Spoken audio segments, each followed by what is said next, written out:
나는 소중하다. 있는 그대로의 나를 사랑하자. 서점에서 이런 제목의 책들 다들 한 번쯤은 보셨잖아요. 저도 사실 힘들 때마다 이런 문장들 보면서 위로를 좀 받곤 했는데요. 그런데 오늘 이 자료 묶음은요. 자존감에 대한 저희의 통념을 완전히 뒤엎는 어찌 보면 좀 불편하게까지 한 관점인데 오늘 이 날카로운 주장을 한번 제대로 파헤쳐 보겠습니다. 핵심 주장은 아주 명확해요. 우리가 흔히 자존감은 내면에서부터 채워야 한다고 믿잖아요. 그렇죠. 당연히 그렇게 생각하죠. 그런데 이 자료들은 그게 애초에 불가능한 미션이라고 짝 잘라 말합니다. 불가능하다고요? 네, 자존감은 내면에서 이렇게 만들어지는 게 아니라 현실 세계에서 무언가를 딱 성취하고 네. 타인에게 인정받았을 때 그때 비로소 얻게 되는 일종의 전리품 같은 거라는 거죠. 전리품이요? 네, 그래서 오늘은 이 주장의 근거가 뭔지, 왜 내면의 위로가 실패할 수밖에 없는지, 그리고 이 관점이 현실에 우리에게 어떤 의미를 던져주는지 좀 깊이 들어가 보죠. 그럼 첫 번째 쟁점부터 바로 들어가 보죠. 자료에서는 거울 보면서 난 괜찮아, 난 할 수 있어 이렇게 외치는 자기암시 있잖아요. 네네.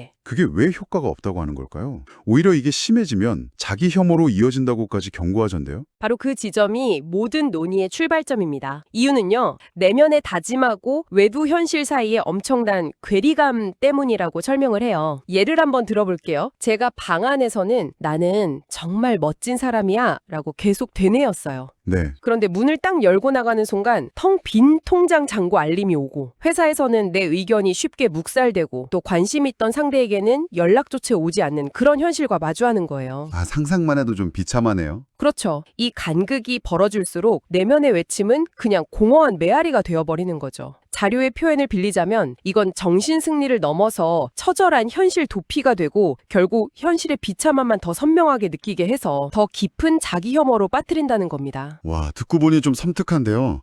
그러니까 내면의 목소리랑 세상이 저한테 들려주는 목소리가 너무 다를 때 결국엔 세상의 목소리를 믿게 된다 이런 거군요. 정확합니다. 근데요, 이런 자기 위안이 그래도 힘든 현실을 버티게 해주는 최소한의 방어막은 될 수 있지 않을까요? 뭐랄까, 당장 현실을 바꿀 수 없을 때 기댈 곳이라도 있어야 하잖아요. 아주 중요한 질문이에요. 자료에서도 그 부분을 심리적 진통제에 비유해요. 당장의 고통은 덜어주지만 근본적인 원인은 전혀 해결하지 못한다는 거죠. 더 큰 문제는 이 진통제에 중독되면 현실을 바꿀 생각 자체를 안 하게 된다는 겁니다. 나는 비록 현실은 이렇지만 내 내면은 소중한 사람이니까 괜찮아 라는 자기 합리화에 갇혀버리는 거죠. 그러다 보면 점점 더 현실하고 동떨어지게 되고요. 한번 생각해 보세요. 무인도에 표류한 로빈슨 크루소한테 자존감이 필요할까요? 아니겠죠? 아니죠. 그에게 필요한 건 오직 생존뿐입니다. 맹수로부터 몸을 피하고 굶어 죽지 않게 식량을 구하는 게 전부죠. 그렇죠. 누구도 그를 평가하지 않고 비교할 대상도 없는 곳에서 나는 소중한 존재야 라고 되뇌는 건 아무 의미가 없는 행동이거든요. 듣고 보니 그렇네요. 바로 이 비유를 통해 자료는 자존감이라는 감정 자체가 철저히 사회적인 개념이라는 걸 폭로합니다. 타인과의 관계, 사회적 위치 속에서 나의 가치를 확인하려는 욕망에서 태어난 거라는 거죠. 아, 혼자 있을 땐 아예 필요가 없는 감정이라는 겁니다. 그렇군요. 결국 자존감 문제는 나 혼자만의 문제가 아니라 타인과의 관계 속에서 발생하는 문제다 이 말이네요. 바로 그렇습니다. 그렇다면 우리가 흔히 생각하는 그 순서, 그러니까 방 안에서 명상이나 자기 암시로 자존감을 가득 채운 뒤에 세상에 나가려는 시도 자체가 완전히 잘못된 접근이라는 말이 되겠네요. 바로 그겁니다. 순서가 완전히 틀렸다고 반대라고 주장하죠. 세상에 먼저 나가서 무언가를 쟁취해야 한다고 말합니다. 그게 뭐 돈이든 지식이든 명성이든 아니면 하다못해 동네 조기축구회에서 에이스가 되는 경험이라도 좋아요. 네네. 그렇게 해서 타인에게 와, 당신 정말 대단하다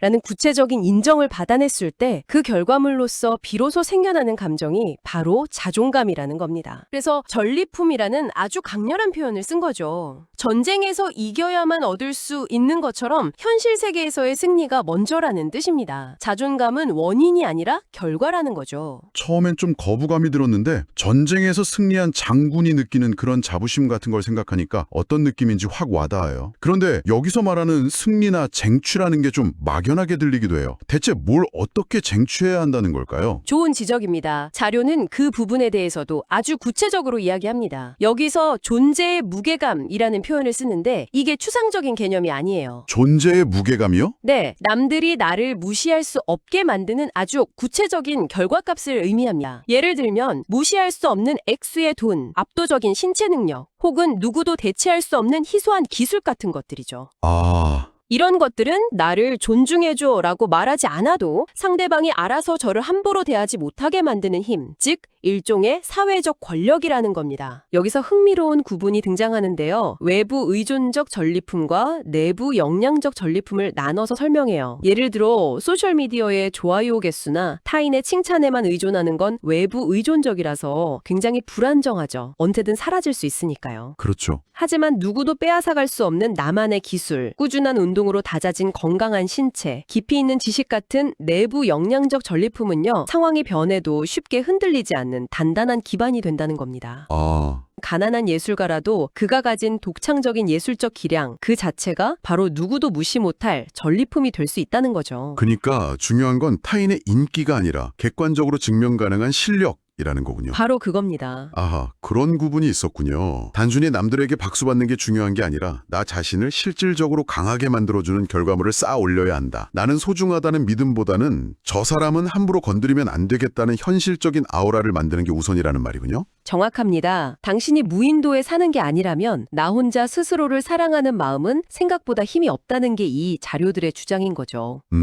사회적 관계 속에서 나의 가치는 내가 나를 어떻게 생각하느냐가 아니라 타인이 나를 어떻게 대우하느냐에 따라 결정된다는 냉정한 현실인식이 바탕에 깔려 있는 겁니다. 네. 그래서 감정적인 위로에 기댈 시간에 아주 작은 것이라도 현실에서 승리하는 경험을 쌓으라고 계속해서 강조하는 거고요. 자, 그럼 이 모든 분석을 종합해 볼 때 결국 우리가 집중해야 할 것은 무엇인지 명확해지는 것 같네요. 내 기분이나 감정을 돌보는 것보다는 훨씬 더 근본적인 해결책을 제시하고 있는 거잖아요. 결론은 아주 단호하고 명확합니다. 스스로를 사랑하려고 애쓰는 것이 아니라 세상이 나를 무시하지 못하게 만드는 것에 모든 에너지를 집중하라는 겁니다. 나에 대한 평가의 주도권을 내면이 아닌 외부의 사회적 피드백에서 찾아야 한다는 그야말로 발상의 대전환을 요구하는 거죠. 네. 내 안에서 답을 찾으려 하지 말고 밖으로 나가서 세상과 부딪혀서 답을 만들어내라는 겁니다. 괴로운 감정에 빠져서 현실을 외면하는 게 아니라 오히려 그 분하고 억울한 감정을 동력 삼아서 현실에서 내 존재 가치를 증명해 보이는 것, 그것만이 진짜 구원이 될 수 있다. 이런 거네요. 바로 그것입니다.